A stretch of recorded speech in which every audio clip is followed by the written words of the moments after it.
This is going to be part 3 of the essay, the foundational form of writing, if you haven't been given a specific genre other than this. Um, Usually, when we talk about this model, it is a humanities based persuasive paper, but that's not the only way you can use this. Um, so keep that in mind. Okay, so we've already talked about the introduction as kind of pickup line, small talk, getting the digits, going for pizza, getting a date, whatever it is. Built that relationship model because when we're working with readers, when we're writing an essay, the essay is designed, writing is designed to communicate with other people.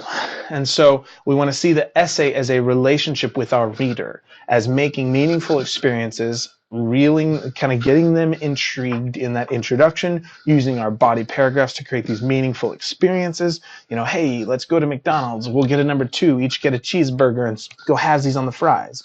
That kind of thing. Or we'll go to an amusement park, have this crazy, cool, exciting roller coaster, whatever. Whatever and a meaningful experience with a friend or otherwise, or significant other, partner, spouse would be. For those of you who are really good in the academic realm at writing essays, use these principles that you already are effective at to build friendships and more meaningful relationships. If you're really good in the social realm but struggle with academic essays, use what you already know about people and let your essays be ways to draw people in and make meaningful experiences with them through your writing with words, because that's this goal. So part 3 here is about the conclusion. So if there's a couple ways we can look at the conclusion. It can be a moment where it's the equivalent of a Dear John or Adios Juanita kind of letter, poor Juanita, or just a breakup letter, essentially. So that's more pessimistic maybe, but sometimes it's necessary. Hopefully not too many of you are really good at those, but whatever. Don't get too much practice. Only as much as necessary. And then others, we could also think of it in a more positive, optimistic light and say, okay, these are when we transition, when I go from dating to marriage, or the 1 year, 5 year, 10 year anniversary, or we have kids, or something like that, when some sort of major life change happens where it closes out that season, and so we need to start a new. It's a big enough shift in season or topic to warrant a change, or a big enough shift in the texture of the relationship to warrant a change. Um, so with that, what is involved in a traditional academic essay conclusion? You tell me. I'm assuming this technique works because my daughters respond well when it's Dora. Okay, so most people usually say, sorry, most people usually say that there's definitely some restating of the thesis. So we re-establish our purpose we had with all of those meaningful experiences, and we tie back to the introduction. That's something that should happen. After that, we might tie to specific meaningful experiences along the way that we had, after we've restated our main purpose. So we said, remember how we started this relationship? We had this goal in mind, and then we had all those really great times. We had some really good times together. Like, that's a good place to start. That's what most people say. But there's a reason that most people have shorter conclusions than they do introductory paragraphs, and this is kind of why. If you end a relationship there, does that usually work as a full breakup, or does it create a stalker? Something to think about. So if you restate your main purpose, you say, we started out here. If that's all you say in your conclusion, doesn't really give the indication that we're ending, and so it can be abrupt and awkward. Even if you say, we had some good times, you kind of leave it out there hanging. Nobody, the other person might not pick up the signal, so you have to be really explicit, have some sort of concluding remark for one to say we're done. And then even if you have that, you also need one more thing that most people forget about in academic writing, but don't often forget about in other contexts. Um, and that is the next steps, which is where you redirect or turn the person away from you toward maybe the next cool thing, the next meaningful area of experience. So if you're doing that, it would be, I restate, we've been here, we started here, we had some good times, it's not you, it's me, there are other fish in the sea, head off, Bye, Felicia. Bye, right? Or bye, boy. You decide which one you like. But, anyways, the point is that you have to include these four things. What was your purpose in the beginning?